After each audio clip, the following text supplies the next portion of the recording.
Assalamualaikum warahmatullahi wabarakatuh.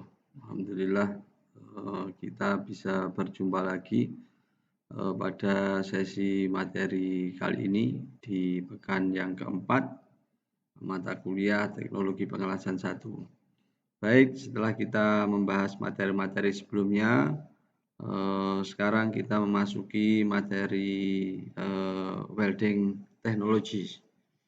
Nah, di welding technology ini kita berbicara tentang beberapa proses pengelasan yang sering dipakai di dalam dunia industri. Nah, bentuknya apa saja nanti akan saya sampaikan. Nah, di materi ini berbicara tentang welding, maka kalau dilihat terminologinya, welding itu adalah proses fabrikasi yang digunakan untuk menyambung material, biasanya logam atau termoplastik. Ya, selama pengelasan, workpiece yang disambung itu mengalami peleburan pada daerah yang disambung. Biasanya ditambahkan filler material ya, yang akan mencair pada daerah weld poolnya dan kemudian membeku menjadi satu kesatuan yang kuat. Nah, itu proses deskripsi tentang proses fabrikasi pengelasan. Berbeda dengan soldering dan brazing. Ya, kalau soldering dan brazing sama-sama penyambungan, cuman berbeda pada aspek peleburan logamnya. Kalau di soldering and brazing, logam yang disambung tidak mengalami peleburan. Ya, hanya fillernya saja yang mengalami pencairan kemudian membeku mengikat antara logam yang disambung. Ya, tetapi bedanya soldering dan brazing ada pada titik cair logamnya, logam pengisi atau fillernya. Kalau soldering itu di bawah 400 derajat Celcius, sedangkan brazing di atas 400 derajat Celcius. Ya, itu perbedaan welding, soldering, and brazing. Nah, kemudian ini beberapa standar yang diacu yang berkaitan dengan welding teknologi. Nah, kemudian di welding proses ada beberapa kategori sebagaimana yang ada di dalam chart berikut. Nah, proses pengelasan itu dikelompokkan menjadi beberapa kelompok besar. Misalkan di sini ada arch welding, pengelasan yang menghasilkan busur. Kemudian ada oxy-fuel welding. Oxy-fuel welding. Nah, di sini nanti di oxy-fuel itu panas yang dihasilkan dari proses pembakaran antara oksigen dengan gas yang lain, bisa astilen, bisa propan, bisa LPG dan sebagainya. Bisa dicoba untuk bisa menghasilkan panas hasil pembakarannya. Kemudian ada resistant welding, ada solid state welding. Kalau resistant welding, ya pengelasan yang dilakukan dengan melibatkan tekanan disertai dengan arus, ya. Tetapi kalau solid state welding itu pengelasan yang dilakukan dengan tekanan tanpa peleburan, ya. Kemudian nanti terjadi proses penyambungan. Yang lain misalkan ada elektron beam, ada laser, termit. Termit itu biasa dipakai untuk mengelas rel kereta api itu, termit welding. Kemudian ada electroslag welding. Ini pengelasan-pengelasan yang mungkin ada di beberapa generasi tahun terakhir ini. Yang lain-lain, terutama yang oxy-fuel welding itu sudah lama. Ada oxy-acetylene, ada oxy-hidrogen, dan sebagainya. Nah, di arch welding nanti ada dikelompokkan, ada yang non-consumable electrode sama yang consumable. Bedanya apa? Yang non-consumable, elektroda yang digunakan itu hanya menghasilkan arch, menimbulkan panas yang dipakai dalam proses pengelasannya. Sedangkan consumable electrode, elektroda itu selain menghasilkan arch, busur, juga dia akan melebur bersama-sama menjadi satu kesatuan di dalam logam lasnya. Contoh yang non consumable itu adalah GTAW yang paling mudah. Nah, GTAW itu menggunakan elektroda tungsten dan tungstennya tidak boleh melebur menjadi bagian dari wet metal. Tungsten kalau masuk ke dalam logam las nanti akan menjadi cacat. Namanya tungsten inclusion. Nah, tungsten ini karena dia punya densitas yang lebih padat sehingga nanti pada saat di radiografi dia akan nampak putih. Kenapa? Karena lebih padat sehingga radiasinya yang diterima akan berkurang. Ya, sehingga akan menampilkan view dari film radiografi ada titik putih di sana, itu maksudnya adalah tungsten inclusion. Kemudian berikutnya yang consumable ada SMAW, ada GMAW, ada FCAW, ada SAW. Semuanya berkaitan dengan proses peleburan dari elektroda sendiri yang akan menyatu menjadi bagian dari wet metal. Nah, berikutnya untuk klasifikasinya, definisi dari arch welding nanti dibaca sendiri. Intinya dari grup ini adalah grup arch welding, ya, di mana pada grup ini proses pengelasan menghasilkan panas, ya, yang didapatkan dari arch. Proses use with without application of pressure and with or without filler metal. Jadi di sini bisa menggunakan tekanan, juga bisa menggunakan filler ataupun tanpa filler. Yang jelas panas yang dihasilkan dari busur listrik yang didapatkan dari mekanisme lompatan elektron yang terjadi antara ujung elektron. Kemudian oxy-fuel welding. Di bagian ini nanti proses pengelasan dilakukan dengan memberikan input panas. Panas yang dihasilkan dari mana? Dari pembakaran oksigen dan gas. Gasnya apa? Ya bisa asetilin, bisa yang lain-lain. Nah, proses pengelasannya bisa dilakukan with or without application of pressure and with or without filler metal. Sama, bisa menggunakan filler metal maupun tidak. Kemudian resistant welding. Resistant welding ini adalah sebuah proses pengelasan di mana ya the produce of flying surface with the heat obtained from resistant or workpiece to the flow of the welding current. Jadi di sini ya si panas itu dibangkitkan berasal dari resistensi benda kerja yang dialiri alur listrik. Ya. Kemudian bagian dari workpiece-nya itu ya dikasih tekanan. Nanti akan menghasilkan panas dan melebur menjadi satu kesatuan untuk menghasilkan sambungan. Kalau solid state, ya welding process produce cohesion by the application pressure without melting of the joint component. Jadi kalau solid state setelah panas ditekan tanpa adanya melting. Nah, ini beberapa deskripsi sederhana dari proses pengelasan. Nah, berikutnya, nah di sini ada beberapa applying weld, ya method of applying welding, semi automatic welding dan seterusnya. Di sini ada yang manual, semi automatic, mechanized, kemudian automatic welding, robotic, adaptive control welding. Ilustrasinya seperti yang ini. Ini ada ilustrasi bentuk-bentuk metode of applying weld. Ada yang manual kita sering melihat proses pengelasan SMAW, OAW itu rata-rata manual. Ada yang semi automatic welding, misalkan GMAW itu wire feedernya berjalan secara otomatis, sedangkan gerakan welding speednya tetap dilakukan oleh weldernya. Ini robotik dengan pemrograman, ada automatic full welding, misalkan di pengelasan SAW, ya, kemudian ada mechanized welding, ya, atau adaptive welding. Nah, di situ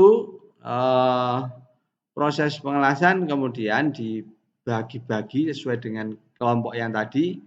Nah, seperti ini saya akan coba jelaskan satu persatu sebagaimana materi yang akan saya sampaikan ini. Nah, contoh misalkan di dalam pengelasan, ya, di kelompok oxy fuel welding itu adalah pengelasan OAW, oxy acetylene welding.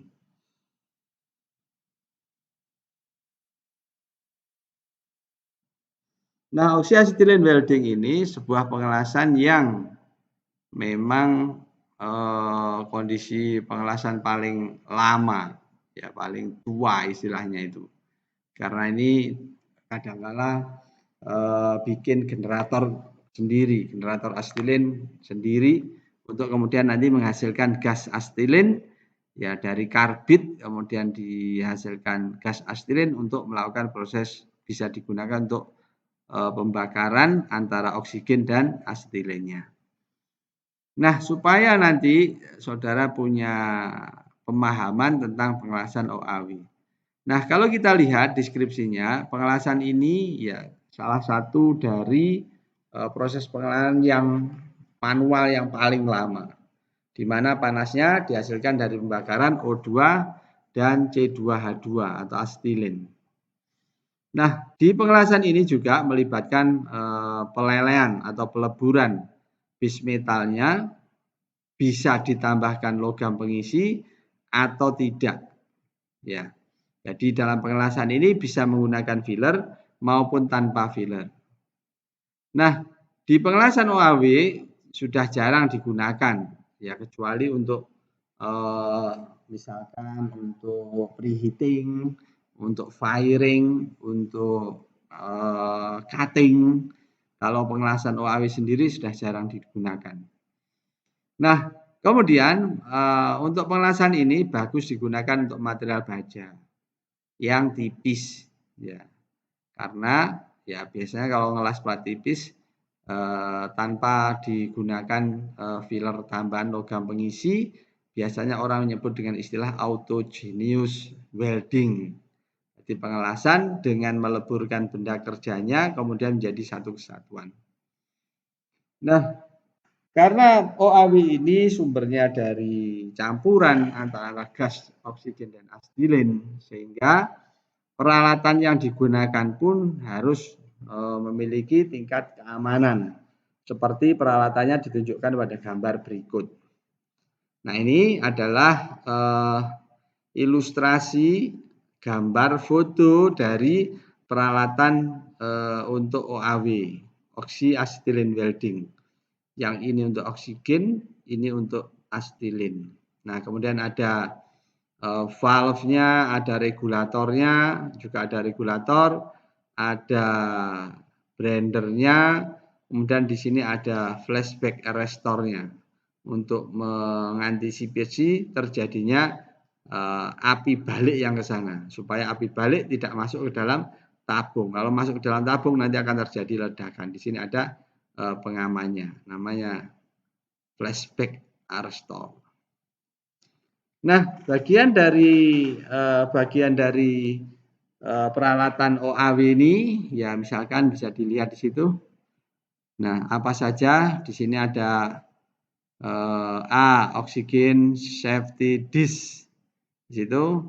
Kemudian ada oxygen cylinder valve. Yang B, yang C-nya adalah cylinder pressure gauge. Di sini cylinder pressure gauge. Kemudian ada oxygen working pressure gauge. Yang sebelahnya adalah oxygen pressure ya gauge, working pressure gauge. Ya, ini adalah tabungnya, ini untuk tekanan kerjanya. Kemudian yang E, oxygen regulator, totalin namanya oxygen regulatornya. Kemudian yang F, oxygen regulator adjusting screw. Ini ada skrunya untuk mengatur tekanan. Kemudian ada oksigen regulator, ya ada asetilen. Yang asetilen yang sebelah sini sama, ya. Baru kemudian yang MNOP QR itu adalah bagian dari pengelasannya, bagian tabung, kabel, dan bagian torch weldernya. Nah, di sini yang P itu adalah Astilled Torch Valve. Astilled Torch Valve. Di sini adalah katup yang digunakan untuk membuka kebutuhan dari astilin. Kemudian ada oksigen torch. Oksigen torch digunakan untuk mengatur kebutuhan dari oksigen. Yang berikutnya, yang depan Q itu torchnya, kemudian ada welding tipnya. Ya, kemudian ada astilin silinder dan oksigen silinder. Ini masing-masing ya biasanya dibedakan dengan warna, ya. Warna biru itu oksigen, merah biasanya astilin. Nah, bagaimana cara menyalakan dan mematikan OAW? Ya, ini menjadi hal yang sangat penting ya karena berkaitan dengan safety. Ya. Karena pengelasan OAW menggunakan tabung gas yang bertekanan sehingga mudah terbakar, dan yang penting lagi adalah urutan proses penyalaan itu menjadi bagian yang harus dilatihkan supaya saudara bisa terampil dalam menggunakan pengelasan ini. Caranya ya apa caranya? Caranya ini adalah urutan untuk menyalakan api. Buka katup tabung oksigen dan astilin. Kemudian atur tekanan yang diinginkan sesuai dengan nozzle yang dipakai. Kemudian buka sedikit katup oksigen pada blender, buka katup astilin pada blendernya, nyalakan dengan pemantik. Setelah nyala baru diatur ya sesuai dengan nyalanya. Ada nyala oksidasi, ada nyala normal atau netral, ada nyala karburasi. Masing-masing punya fungsi. Ini cara menyalakannya. Jadi dibuka dulu tabung oksigen dan astilinnya, kemudian setelan nozzle-nya diatur, kemudian buka katup oksigen dulu, kemudian baru astilinnya, terus dinyalakan pemantik. Kalau sudah nyala baru diatur settingan nyala apinya. Nah, berbeda dengan cara mematikan. Cara mematikan jangan ditutup oksigennya dulu. Nanti kalau tutup oksigennya dulu akan timbul warna api dan asap hitam atau jelaganya itu. Maka yang dilakukan adalah dengan menutup astilin baru oksigennya. Kemudian tutup katup tabung oksigen dan astilin, kemudian buka katup oksigen dan astilin pada blender, dibuka untuk membuang sisa dari gas yang ada di selang itu. Ya, kemudian semuanya ditutup. Nah, itu beberapa proses yang bisa dilakukan saat kita melakukan pengelasan dengan OAW. Nah, gunanya apa ini OAW ini? Ya, OAW bisa digunakan untuk heating, cutting, ya, bisa bracing.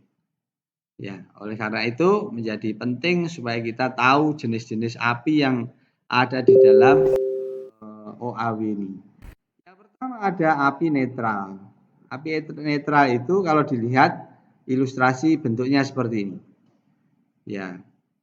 Jadi api ini memiliki ciri fokus dan kecil namun tidak lancip. Ini tidak lancip. Kalau lancip itu berarti oksidasi. Ini agak tumpul. Nah, api ini terjadi jika kita melakukan perbandingan antara oksigen dan astilinnya seimbang. Ya, ini biasanya digunakan untuk proses pengelasan. Beda dengan nyala oksidasi. Nyala oksidasi artinya komposisi paduan antara oksigen dan asetilinnya lebih banyak oksigennya, sehingga menampilkan bentuk api seperti kerucut dan pendek kecil, ya lancip, ya seperti aliran gas oksigen di tengahnya. Nah, ini gambarannya seperti ini, lancip pendek, warnanya biru sekali itu. Nah, ini merupakan ilustrasi dari gambar nyala oksidasi. Beda dengan karburasi. Nah, nyala karburasi atau nyala astilin karena komposisinya lebih banyak, ya, tekanan gas astilin lebih besar dibanding oksigen. Nah, bentuk nyala apinya terdapat 3 daerah di mana antara kerucut, nyala, dan selubung luar akan terdapat kerucut antara yang berwarna keputih-putihan. Ada kerucut antara. Nah, biasanya digunakan untuk pemanasan. Misalkan melakukan firing.